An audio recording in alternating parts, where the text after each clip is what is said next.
Hello, lovely people. Today I'm sort of doing a mini little haul to talk you through some books that I recently bought as part of my Read the World project. Dooby dooby dooby dooby dooby dooby dooby dooby dooby doo. Dooby dooby dooby dooby dooby dooby dooby dooby Sophie Vlogs. The Read the World project that I am doing on Storygraph, I'll link it down below. It has 197 prompts on it because that is the 193 countries that are recognised by the UN plus Taiwan, Palestine, Vatican City, and Kurdistan. I've done 30%. I'm 30% through the world, which means that I have read books from 59 countries. I really love little projects. I love little reading things where you sort of set yourself like a little topic and then you squirrel away and then like figure out like where to go next and that kind of thing. So I recently did a little like secondhand little splurge where I picked up a few books that are specifically for this project.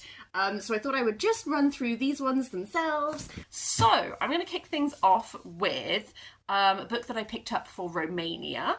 This is Women by Mihail Sebastian, which is translated by Philip O'Kelly, with an introduction by John Banville.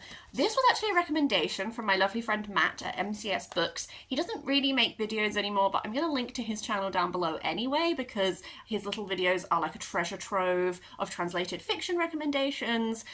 So he recommended this one for me and I'm really intrigued by it. We follow a young Romanian student who is holidaying alone in the Alps, and he becomes involved romantically with a number of different women, and then I believe that it picks up again like after he's gone home and is like thinking about these women and the effect they've had on his life and all that kind of thing. I really like the covers of these Penguin Modern Writers series. I think they're all like really cool.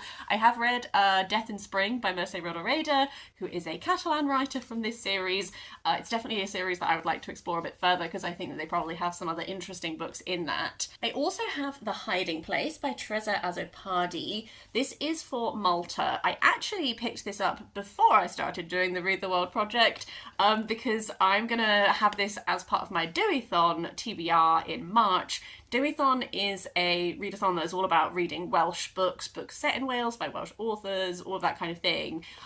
So this is a Maltese writer, but it is focusing on a Maltese community from Tiger Bay in Cardiff. And this is looking at quite a big family. I believe they have 6 children, and this is told from the point of view of the youngest child.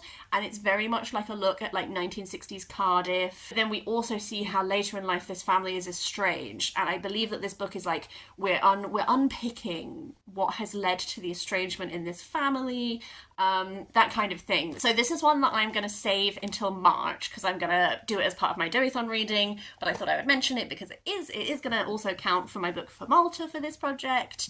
Also just to add, like, I'm going to try and read like a book from every country. I'm not going to try and stop there. Like, if you do also have recommendations for books from countries that I'm going to say that I've already read from, like, please do also let me know those, because I'm just hoping to, like, expand my reading. Next up we have Jamilia by Chingiz Aitmatov, which is for Kyrgyzstan. This is a super little small slim baby. And her husband is off fighting in a war. Jamilia is sort of doing like day-to-day life drudgery. She is observed. She's living with her brother-in-law, and then there's like this mysterious newcomer, and the newcomer like sings to her every evening, and they elope just as her husband returns. I don't know if what I've described to you is literally the entire plot of this book, because it is so small. I don't know. I'm intrigued by this one. From St. Kitts is Crossing the River by Caryl Phillips. This one sounds really interesting. It is spanning 250 years of the African diaspora, and we're tracking a brother and a sister on separate journeys through different continents. And it kind of makes me think a little bit of like Homegoing, where you have sort of your start point is family members, and then you just like trace them off through time. I guess that is kind of every intergenerational family story. I realise as I'm saying this. I don't know. I like books where we sort of start from one point and then we get to see how like wildly different life can be depending on where you go and your choices and all that kind of thing. I just think that's something that is always really interesting to read. For Venezuela, I have It Would Be Night in Caracas by Karina Sainz Borgo. I think that this is going to be a really emotional read. I believe this starts with a young woman attending her mother's funeral, and I think that we're sort of flashing back between like what their life was like and then what life is currently like with lots of hardship and a real like deep dive into this woman's grief. Yeah, the end of the blurb describes it as a real life dystopia told through the eyes of a grieving daughter and a chilling reminder of how quickly the world we know can crumble. So this one I think sounds really intriguing. Next up I have The Shadow King by Maaza Mengiste, which is for Ethiopia. This is looking at Ethiopia in 1935 with sort of like on the brink of Mussolini's army invading. We follow a woman who is struggling to adapt to her new life as a maid, but her employer is an officer in Selassie army. I believe that she becomes imprisoned by the Italian army. I think this one's going to be quite a hard read. I'm going to have to save this for like the right time, but I don't really know a huge amount about that particular time in history, so I'm hoping to learn a lot. From Guyana, I have The Longest Memory by Fred Dagois. This is another really short one, but I think that this one's going to pack quite a powerful punch because we're following an enslaved person on a Virginia plantation in the 18th century. I think that this might be one of those which, although it is so small, it's going to really be very hard hitting. I'm hoping that it's going to be one that I think about a lot after I finish it. And then my final book is for Portugal, and this is I Have More Souls Than One by Fernando Pessoa. This one's on my radar because of Books with Lanes, who is a booktuber whose reading taste I find really interesting. I will link down below so that you can check out too. I get so many good recommendations from that channel. This is a tiny little penguin one, and I have actually been trying to stop buying these little penguin ones because I find that often they are taken out of context and that kind of thing, and I struggle with that. This one I'm really excited about.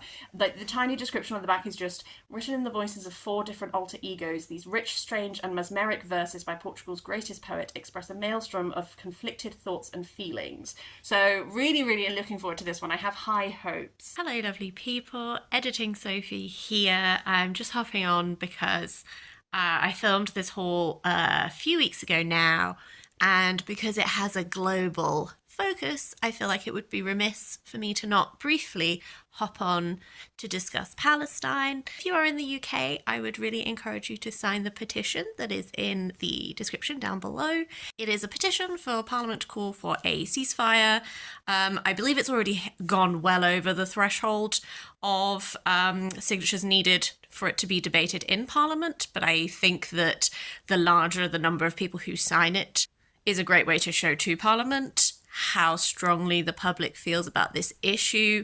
I know I'm not the only person who is struggling with finding ways of acting whilst living somewhere where the government does not really seem to represent my opinions. And that's not just in this situation, that is quite broadly across the board. The political party that has been in power for over a decade here in the UK is not one that represents my views or my interests. I personally am a bit sceptical of whether this government will actually take particular notice of the petition. I do think it is a great way to get your voice heard, alongside writing to your local MP and making clear to them that as a constituent, this is something which would influence your voting decisions in the future, all of that kind of thing. I will include some other resources in the description down below. I've seen various posts talking about how financial aid is in some ways limited due to what is actually able to get in and out at the moment.